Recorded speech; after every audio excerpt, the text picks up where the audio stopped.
Dicen que hace frío y que cuesta venir a estudios de mañana.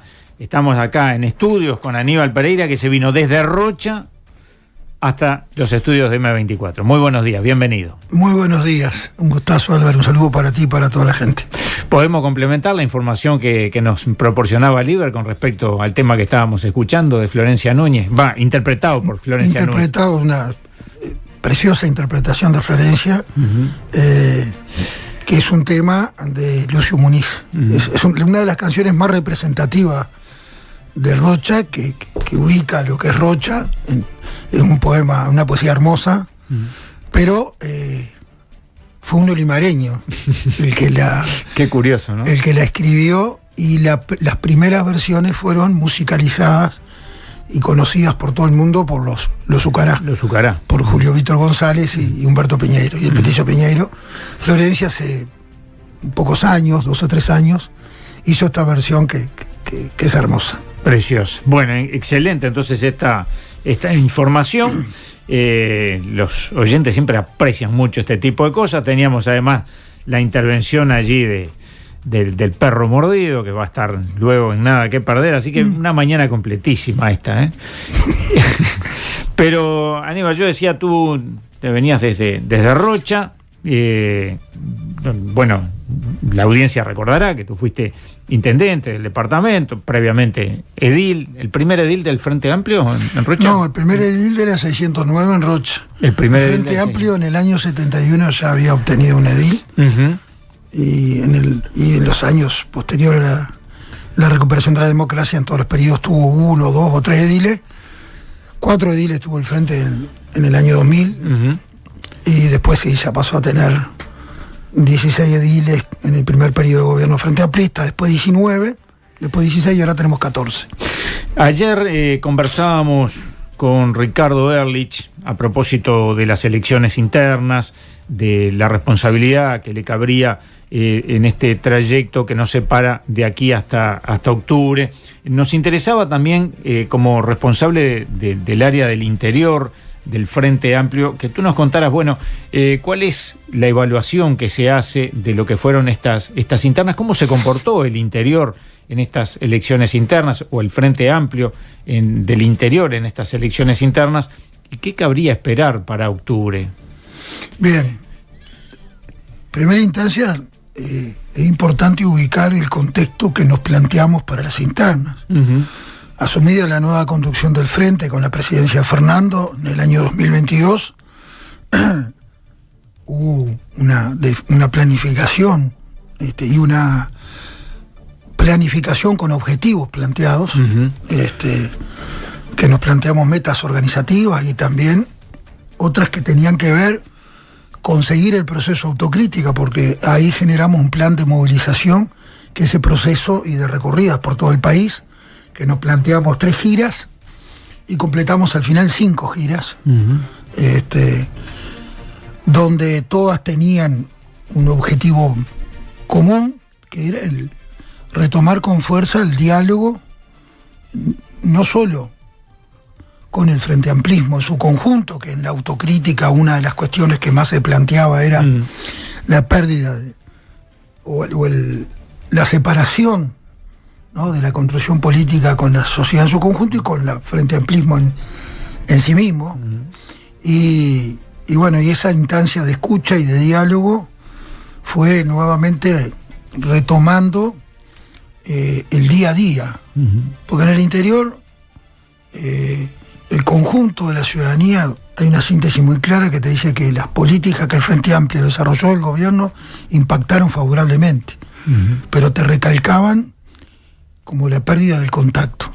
Y en las poblaciones que tienen otra velocidad de vida es muy importante el mate, el contacto, el que estés, el que comparta su realidad. Nos dijeron, no me olvido más, en Palmita, en una de esas reuniones, departamento de Soriano, los cambios no son a la velocidad de los dirigentes, sino a la velocidad de la gente donde vive.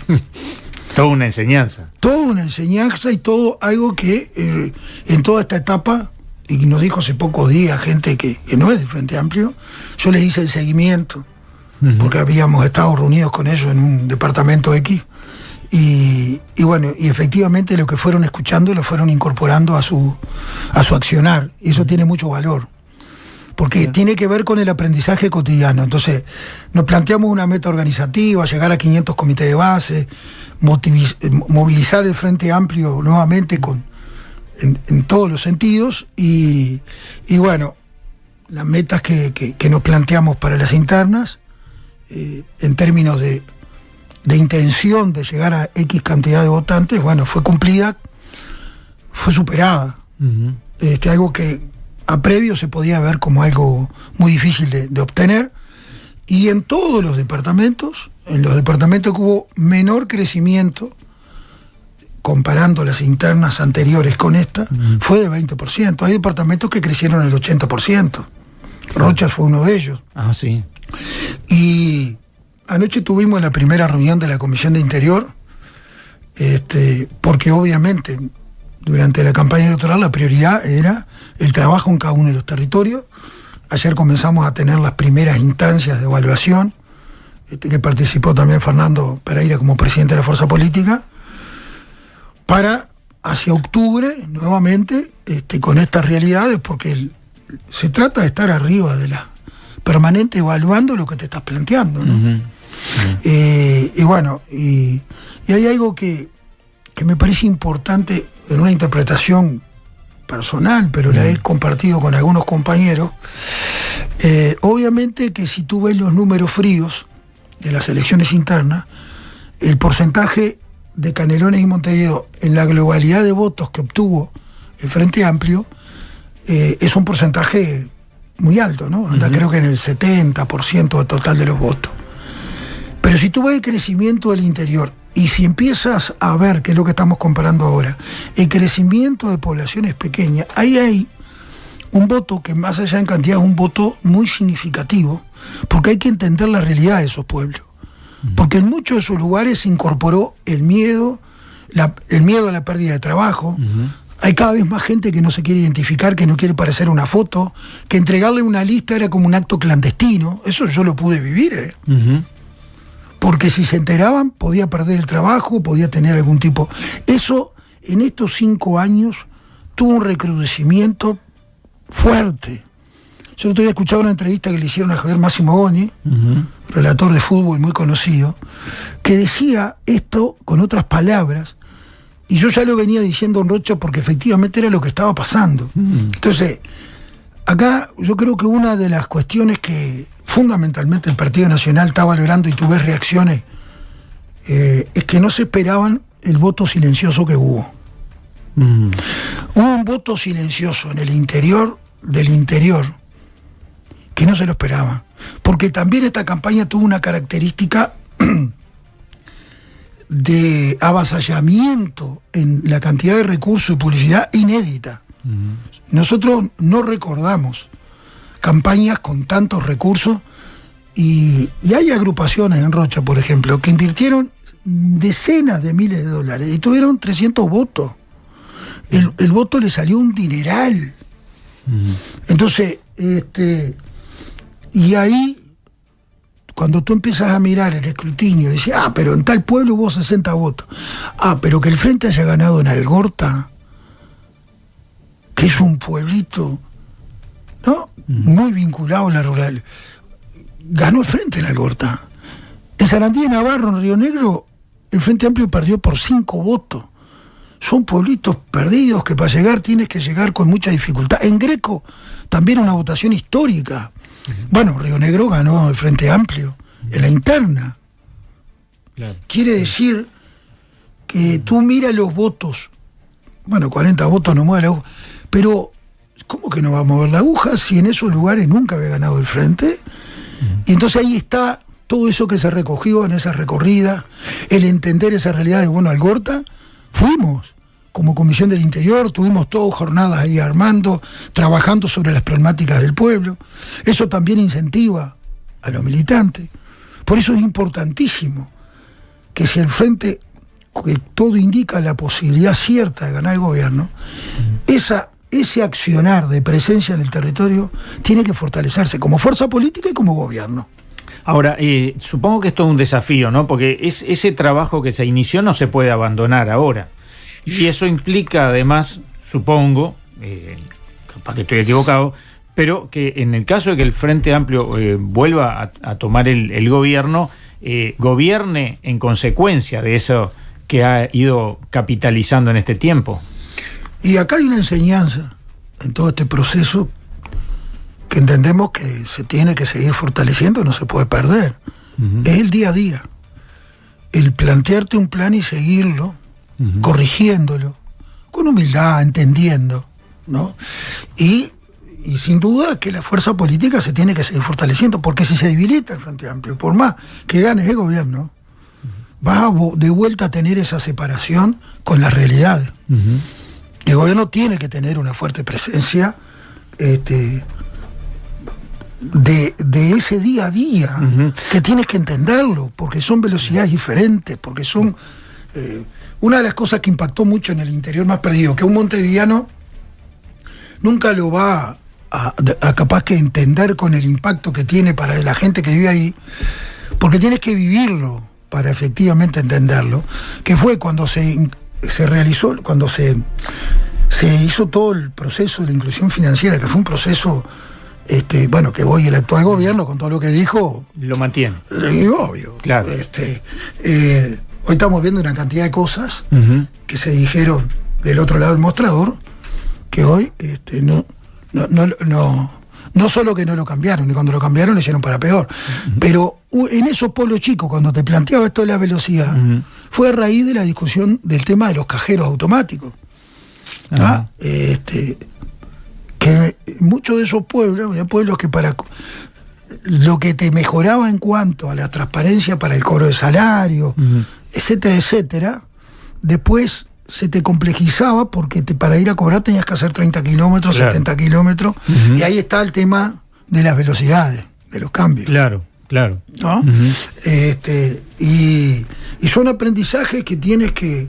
Y además hay un reclamo que muchas veces se ha escuchado, la falta del contacto con una persona a quien realizarle consultas de pronto, ¿no? Es decir, cuando las instituciones financieras van cerrando locales porque brindan la posibilidad de trabajar a través de un cajero automático, de una red de cobranza, la gente pierde ese vínculo que tenía históricamente con funcionarios de la empresa a la que iban. Es tal cual, pero aparte de eso tú tienes que visualizarlo, entenderlo, desde también lo que significa para muchas poblaciones de 500, 1000, 3000 habitantes, que a lo largo del tiempo van viendo cómo se va perdiendo cosas, entre comillas, ¿no? Que cerraron el juzgado. A partir de esa, ¿no?, avance, las tecnologías te van generando cuestiones que para el pueblo son emblemáticas de tenerla. En Rizo nos decía una persona vinculada a la actividad agrícola, que decía que había trabajo, pero su desvelo era: acá no quedan gurises, ¿cuál va a ser el futuro de este pueblo? Entonces mucha gente, cuando ve esas cosas, ¿no?, piensa en términos de pertenencia al lugar, de cariño con el terruño, y si no tengo más razón de ser esto acá. Entonces, claro. ¿Cómo tú vas generando un accionar donde el Estado sea más eficiente, donde llegue, pero también donde, y ahí está el rol de las empresas públicas, a nuestro entender, para sostener también ese equilibrio, ¿no? Esa humanización que... Exacto. Porque muchas veces decimos, bueno, el cambio tecnológico vino para quedarse, esto no tiene vuelta atrás, sin embargo... a veces las comunidades reaccionan de otra manera, es decir, no, ¿quién dijo eso? No está escrito en piedra que las cosas van para un único lugar, ¿no? Ahora, quería compartir algunos de los tantos mensajes que nos están llegando, porque me parece interesante. Por acá dice: soy de Sarandí de Navarro, nos cuenta Paulino, que está en la zona de Atlántida ahora. Es muy común la frase que hay que cuidar el jornal solidario. A Rocha lo tapizaron con carteles plásticos y alquilaron 10 o 20 locales. O sea que viene de todo. Saludos para Aníbal y ustedes desde La Paloma viajando a Chuy a trabajar, nos dice Daniela. Por acá nos mandan mensajes. A ver, no quiero perderme. Saludos a Aníbal Pereira, nos dice Rubén, el taxista. Nos llegan otros comentarios acá por el chat de YouTube. Está una cantidad enorme, hacen referencia, bueno, también a lo que escuchábamos del ruso. Orsi tiene que salir por la tele una vez por semana o por mes a decir lo maravilloso que se hizo en Canelones. Hay que copiar a Manuel López Obrador en cuanto a su accionar con los medios y la opinión pública. Saludos desde Montevideo. Bueno, y siguen llegando mensajes. Hay muchos y variados.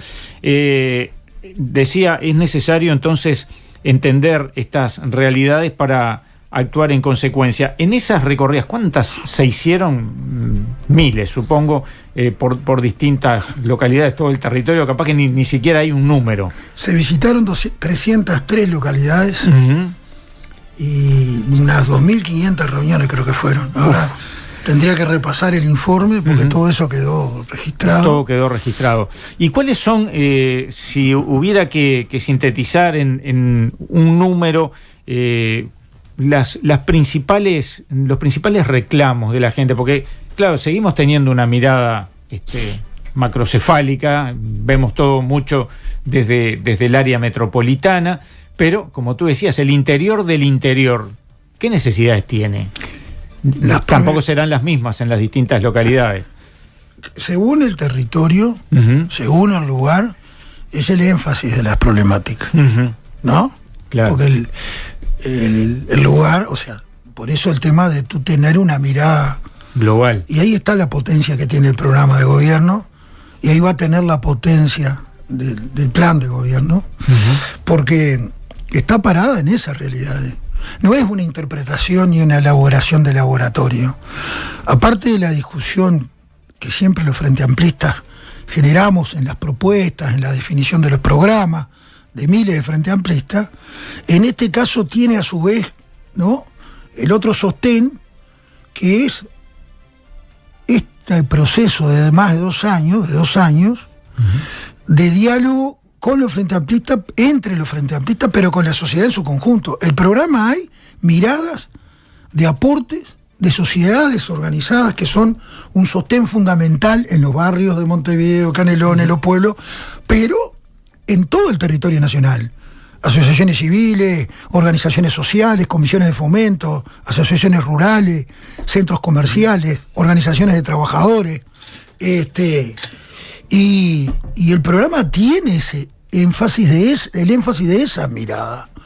Por eso tiene una consistencia en nuestro entender, que cuando nosotros, después de las primeras giras del FAT Escucha, ubicamos en nuestro planteo que los principales problemas que nos decía la gente en todo el territorio, porque todo eso fue registrado y sistematizado. Te daban 2 temas centrales, en realidad 3, pero 2 que siguen siendo hasta hoy los principales problemas: seguridad y la economía familiar. O sea, en economía familiar englobamos todo lo que tiene que ver con el ingreso, el trabajo, ¿no? Claro. El día a día, que la carestía, el costo de vida, ¿no? Entonces, cuando tú ves en todas estas recorridas que la gente te dice que tiene que hacer maravilla para comer, cuando la gente tiene que ahorrar en comida, acá hay un problema, ¿no? Y no te estoy hablando hasta de los sectores medios, ¿no? De gente que te dice, bueno, lo de la frontera es clásico, pero de repente hacer mucho trayecto para ahorrar 5 pesos en un paquete de fideo, pues, las costumbres, nosotros somos carnívoros, ¿no? Preferimos la carne de cerdo a la carne de novillo. No, lo que más se vende en los supermercados es la carne de cerdo, porque sale menos de la mitad. Claro. Entonces, cuando la gente ahorra en comida, cuando esas cosas te la empiezan a repetir en todos los pueblos de diferente manera, y ahí lo tienes que ver como ese problema, porque está claro que en este periodo de gobierno ya no va a haber una decisión de gobierno que empiece a mejorar o direccione con más puntería el cambio en cuanto a las decisiones económicas, y en el tema de seguridad ni hablar. Y el otro tema vinculado, el tema del acceso a los servicios públicos, fundamentalmente de salud. En 303 pueblos 303 localidades. 296 nos dijeron que faltaban medicamentos. Mientras el presidente de ACE en el Parlamento decía que nos guiábamos por chumerío de Facebook. Este año reforzaron presupuestalmente los recursos para medicamentos y mejoró la realidad ahora, en campaña electoral. Entonces, esas son situaciones que tenemos que como ciudadanos no admitirla, ¿no? Que un gobierno manipule la economía. Ahora vemos cómo aumentó la deuda en función del Producto Bruto, en función de los manejos presupuestales, para que en año electoral la gente quiera ver que mejoró la cosa, donde en realidad es todo diferente. Dime tú en la campaña interna qué candidato de los partidos de coalición habló de propuestas para enfrentar los problemas de la carestía y los problemas que hoy la gente ve de problemas de la economía del hogar. Nada, o sea, los socios menores que se hacen los distraídos y después el segundo piso de Gao sin ningún contenido claro de cómo abordar esos temas, ¿no? ¿Y cómo está la situación en Rocha? ¿En qué sentido? En todos estos temas y en cómo se ha comportado la administración actual. Y bueno, ahí tendríamos 2 programas más. porque estos temas, el actual intendente cuando gana el gobierno, básicamente su batería central de propuesta de gobierno era, bueno, todos los gobiernos hacen obra, por lo tanto lo que hizo el Frente Amplio es una cosa menor, porque había habido transformaciones importantes de inversión en el sentido de obras que estaban dentro, algunas de ellas hacía más de 30 años en demandas como necesidades de cumplir y se cumplieron. Entonces plantearon los ejes de que Rocha tenía que dar un salto en inversión, en trabajo y en seguridad. Bueno, en Rocha la pobreza se duplicó, y la pobreza infantil, ¿no? Perdón, no se duplicó, aumentó un 50%. Ajá. De 6.5 a 9, de 6.1 a 9.3. Aumentó la pobreza en 4 años.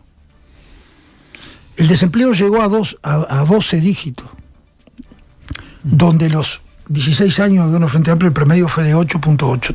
Teníamos problemas de empleo, teníamos problemas cuando se dieron algunas situaciones particulares, pero no se daba hacía más de 16 años esos niveles de desempleo que bajan en verano, pero que aún se va dando en la temporada.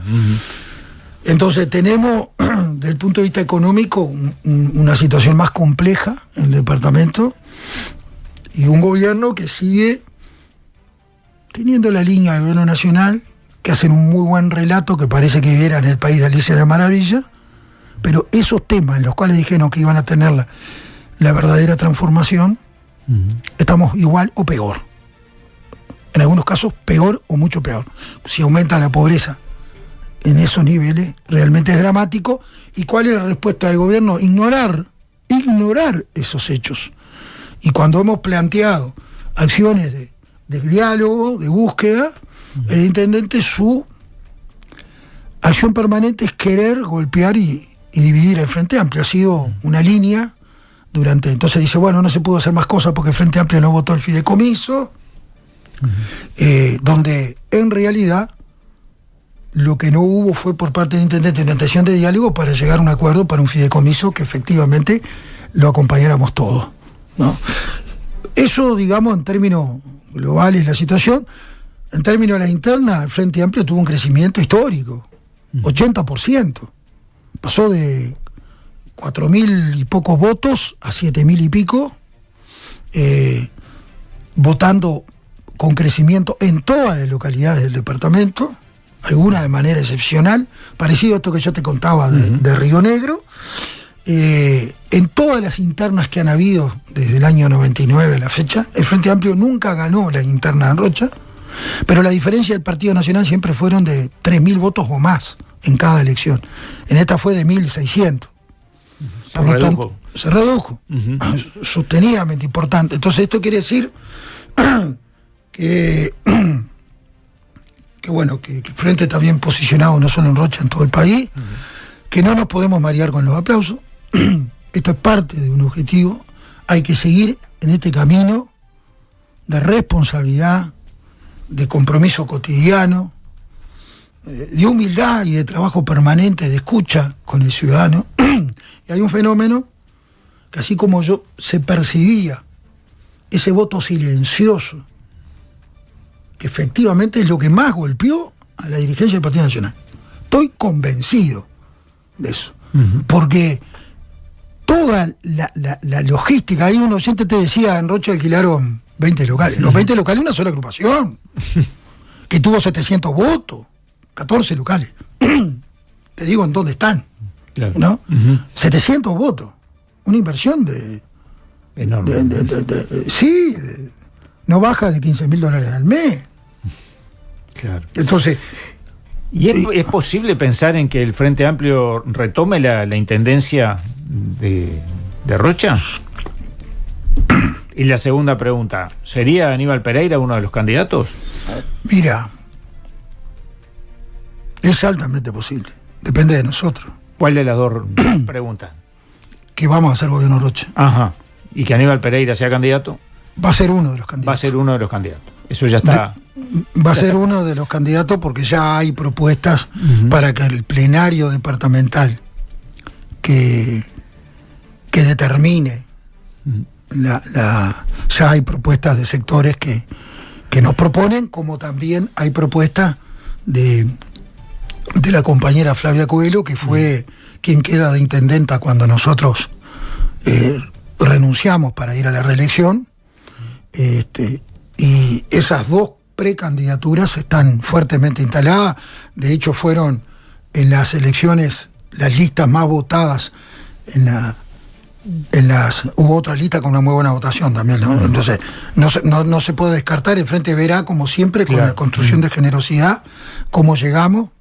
En el caso de Rocha, la lista 609 tuvo una votación histórica que superó el 38%. Que nunca había tenido ese porcentaje, y la 1609 igual. Y en el caso de la lista departamental que lleva a la compañera Flavia Coelho, tuvo una votación muy, muy importante de 25%. Por lo tanto, hoy el Frente tiene en Rocha, como en muchos departamentos, algo que siempre se nos generaba una dificultad de construir departamentalmente propuestas que sostuvieran la votación de octubre. Y hay algo que te iba a decir, y después en el hilo del razonamiento, que fue cuando te empecé a decir que estaba, así como estaba convencido, y dije unas semanas antes de la elección, de ese voto silencioso que efectivamente se dio, también este crecimiento del Frente Amplio se va dando por el crecimiento que tuvo en la votación de los sectores Frente Amplistas, pero también porque se va a seguir dando la incorporación de referentes o ciudadanos no necesariamente definidos como Frente Amplista, que aún en las internas votaron o acompañaron expresiones en otros partidos, y que probablemente esto ya está claramente instalado, ¿no?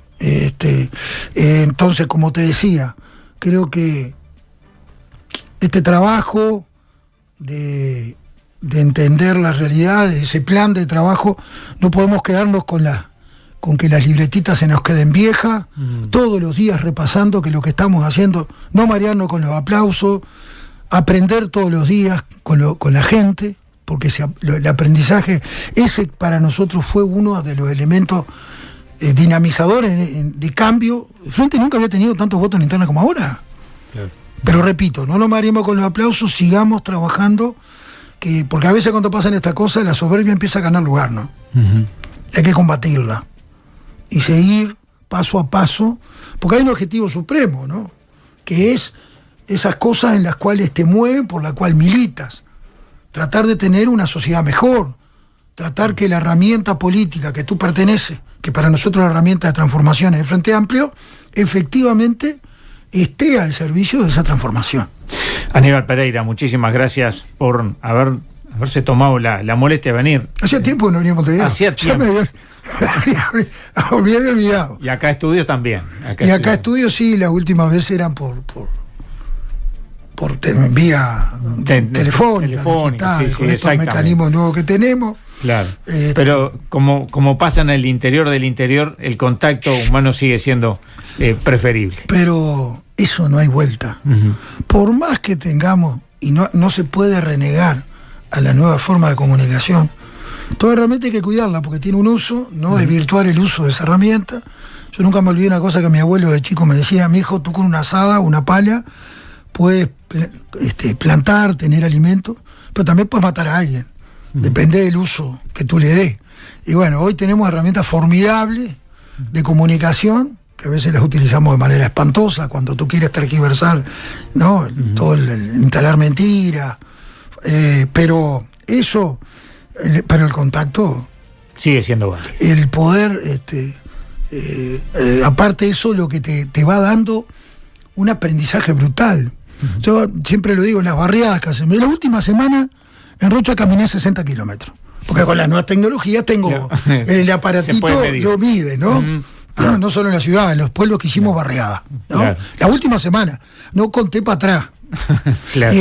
Pero esa recorrida, el poder llegar a una casa, y eso es una de las cosas que a nosotros más nos gratificó. Gente que nos decía: no voy a votar al Frente Amplio. Pase, que está frío, tome un café, vamos a tomar un mate. Eso no tiene precio. Claro. Y eso es lo que tenemos que cuidar como sociedad. Y eso, yo lo dije en el acto de cierre que tuvimos en Rocha, esto hay que cuidarlo. Porque tú tendrás un planteo, pero el día después de las elecciones sigues que teniendo una sociedad donde puedas mirar para el costado. Porque hoy todo te incentiva a mirar para adentro, a crear el individualismo, el personalismo. Pero la sociedad no crece y no mejora si no mira para el costado. Aquella vieja lógica que cuando eras gurí y tus viejos te decían: anda al almacén, pero pasa por lo de doña fulana a ver si no precisa nada del boliche. Claro. Esas cuestiones son en definitiva las que nos tienen que fortalecer como sociedad. Y bueno, y por eso, gracias por la invitación. Yo te dije cuando tú me dijiste: pero sí, pues salías 3:30 de la mañana a Rocha. No. Quiero estar, aparte de ese aprovecho y veo otros amigos que hacía tiempo no veíamos. Muchas gracias, nos reencontramos pronto entonces.